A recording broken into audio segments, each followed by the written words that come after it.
안녕하세요. 복잡한 인간관계의 지도를 함께 그려나가는 시간입니다. 오늘 이야기가 여러분의 삶에 따뜻한 지혜를 더하는 계기가 되기를 바랍니다. 혹시 이 이야기가 마음에 와닿으셨다면 주변에 비슷한 고민을 하는 분들께 공유해 주세요. 지식을 나누는 것은 가장 큰 사랑의 실천일 수 있습니다. 채널 구독과 알림 설정으로 저희의 여정에 동행해 주시면 더 깊이 있는 이야기로 보답하겠습니다.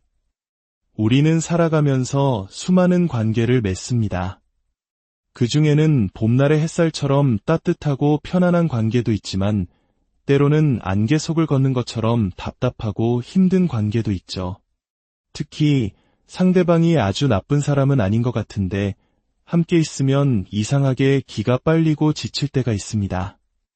이 사람 혹시 나르시시스트 아닐까 하는 의심이 들기도 하지만 또 어떤 면을 보면 지극히 평범하고 괜찮은 사람 같아 혼란스럽기만 합니다. 오늘은 바로 이 애매하고도 중요한 지점, 건강하지 않은 관계와 나르시시스트와의 관계 사이의 미묘한 차이에 대해 이야기해보려 합니다. 모든 힘든 관계가 나르시시즘 때문은 아니며 이 둘을 구분하는 것은 우리의 정신건강을 지키고 관계의 방향을 설정하는 데 매우 중요합니다. 먼저 우리가 꿈꾸는 이상적인 관계, 즉 건강한 관계란 무엇일까요? 건강한 관계의 핵심은 정직함과 신뢰에 있습니다. 서로에게 믿음을 줄 수 있는 행동을 하고 자기 자신을 성찰할 줄 알며 상대방의 감정을 존중합니다. 무엇보다 중요한 것은 심리적 안정감입니다. 상대방 앞에서 내가 온전한 나 자신으로 있어도 괜찮다는 믿음, 나의 약점이나 실수를 드러내도 비난받지 않을 것이라는 확신을 주는 관계입니다. 물론 완벽한 사람은 없습니다. 건강한 관계에서도 실수는 일어나기 마련입니다. 하지만 중요한 것은 실수를 저질렀을 때 그것을 인정하고 책임을 지려는 태도입니다. 자신의 행동이 상대에게 어떤 상처를 주었는지 인지하고 진심으로 사과하며 같은 실수를 반복하지 않기 위해 행동을 바꾸려 노력합니다. 이것이 바로 건강한 관계의 회복력입니다. 연인, 친구, 가족 등 모든 관계에 적용되는 보편적인 원칙이죠. 그렇다면 이와 정반대편에 있는 나르시시스트와의 관계는 어떤 특징을 가질까요? 나르시시스트와의 관계는 본질적으로 일방적입니다. 관계의 모든 목적이 오직 나르시시스트 자신의 필요와 욕구를 충족시키기 위해 존재합니다. 그들에게 상대방은 독립된 인격체가 아니라 자신의 위대함을 확인시켜주는 거울이나 필요를 채우는 도구에 가깝습니다. 이런 관계에서는 심리적 안정감을 결코 느낄 수 없습니다. 언제 터질지 모르는 시한폭탄 옆에 있는 것처럼 늘 불안하고 상대의 기분을 살피느라 에너지를 소모하게 됩니다. 이른바 살얼음판을 걷는 기분이죠. 이들은 교묘한 가스라이팅을 통해 당신의 생각과 감정을 조종하고 모든 문제의 원인이 당신에게 있는 것처럼 느끼게 만듭니다. 결국 당신은 스스로를 의심하게 되고 내가 이상한 걸까? 내 잘못인가? 하는 자책감에 빠져 서서히 무너지게 됩니다. 배신은 일상이며 진정한 사과나 변화를 기대하기는 거의 불가능합니다. 나르시시즘은 단순한 나쁜 행동이 아니라 그 사람의 존재 자체를 이루는 깊고 견고한 성격 유형이기 때문입니다. 자, 이제 오늘의 핵심 주제인 그 중간지대, 회색지대에 대해 이야기해 보겠습니다. 바로 건강하지는 않지만 나르시시스트는 아닌 관계입니다. 이 영역에 있는 사람들은 우리를 가장 혼란스럽게 만듭니다. 평소에는 정말 좋은 사람일 수 있습니다. 다정하고 재미있고 심지어 배려심 깊은 모습도 보여줍니다. 하지만 특정 상황, 즉 갈등이나 스트레스 상황에 놓이면 완전히 다른 사람처럼 돌변합니다. 갑자기 감정적으로 폭발하거나 혹은 반대로 입을 굳게 닫고 당신을 없는 사람처럼 취급합니다. 이들은 자신의 잘못을 인정하는 것을 매우 어려워합니다. 어떻게든 책임을 회피하려 하거나 문제의 원인을 외부로 돌리곤 합니다. 당신은 그들의 감정이 진정될 때까지 조심스럽게 눈치를 봐야만 합니다. 하지만 나르시시스트와 결정적으로 다른 점이 있습니다. 이들은 특정한 트리거, 즉 방아쇠가 당겨졌을 때만 문제적 행동을 보인다는 것입니다.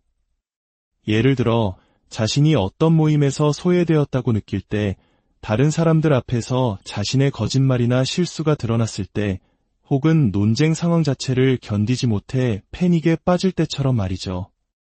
이런 특정 상황만 피하면 관계는 대체로 평온하게 유지됩니다. 그래서 당신은 이렇게 생각하게 됩니다. 저 사람은 원래 좋은 사람인데 저런 부분만 빼면 괜찮아.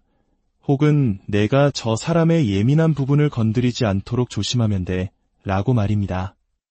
나르시시스트와의 관계에서는 당신의 존재 자체가 부정당하는 느낌을 받지만 이 회색지대의 관계에서는 상대방의 미숙함이나 약점을 관리하고 있다는 느낌을 받습니다. 당신은 그들이 상처받지 않도록 혹은 폭발하지 않도록 보호하기 위해 스스로의 말과 행동을 검열하게 됩니다. 피곤하고 지치지만 내가 미쳐가고 있다는 생각까지는 들지 않습니다. 문제의 원인이 상대방의 특정 문제점에 있다는 것을 비교적 명확하게 인지하고 있기 때문입니다. 더 중요한 차이점은 이들은 갈등 후에 진심 어린 사과를 하기도 한다는 것입니다. 물론 그 사과가 행동의 변화로 항상 이어지는 것은 아니지만 최소한 미안함을 느끼고 관계를 회복하려는 시도를 보입니다. 조금이라도 나아지려고 노력하는 모습에 당신은 희망을 품게 되죠. 나르시시스트의 거짓 사과와는 질적으로 다른 인간적인 고뇌가 느껴지는 순간들입니다. 이러한 건강하지 못한 행동 패턴은 어디에서 비롯될까요? 해결되지 않은 과거의 트라우마나 외상 후 스트레스 장애가 원인일 수 있습니다. 혹은 우울증이나 불안장애 같은 정신 건강 문제, 중독 문제에서 회복하는 과정에서 나타나기도 합니다.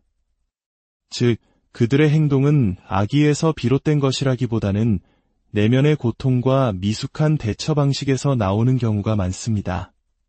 그렇다면 이 구분이 왜 그렇게 중요할까요?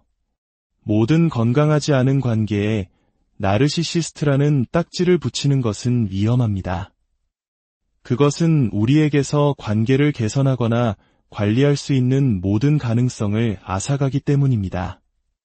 나르시시스트와의 관계는 가능한 한 빨리 벗어나는 것이 유일한 해결책일 수 있지만 회색지대의 관계는 다릅니다. 이런 관계에서는 현실적인 기대치를 설정하는 것이 중요합니다. 상대방이 완벽하게 변할 것이라고 기대하는 대신 그들의 한계를 인정하고 받아들이는 것입니다. 그리고 건강한 경계를 설정해야 합니다. 상대의 감정 기복에 휘둘리지 않고 나의 정신적 공간을 지켜내는 연습이 필요합니다. 때로는 인내심과 공감이 필요하며 그들의 노력을 인정해주는 아량도 필요할 수 있습니다.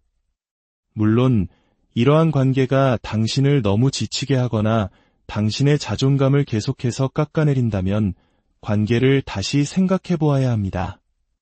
건강하지 않은 관계를 무조건 참아내야 한다는 의미는 결코 아닙니다. 중요한 것은 흑백 논리에서 벗어나는 것입니다. 인간관계는 좋음과 나쁨으로 명확하게 나눌 수 없는 복잡한 스펙트럼 위에 존재합니다. 어떤 관계는 도전적이지만 여전히 가치가 있을 수 있습니다. 모든 것을 나르시시즘이라는 단 하나의 틀로 해석하려는 유혹을 경계하고 관계의 미묘한 결을 섬세하게 들여다볼 때 우리는 비로소 더 현명한 선택을 내릴 수 있습니다.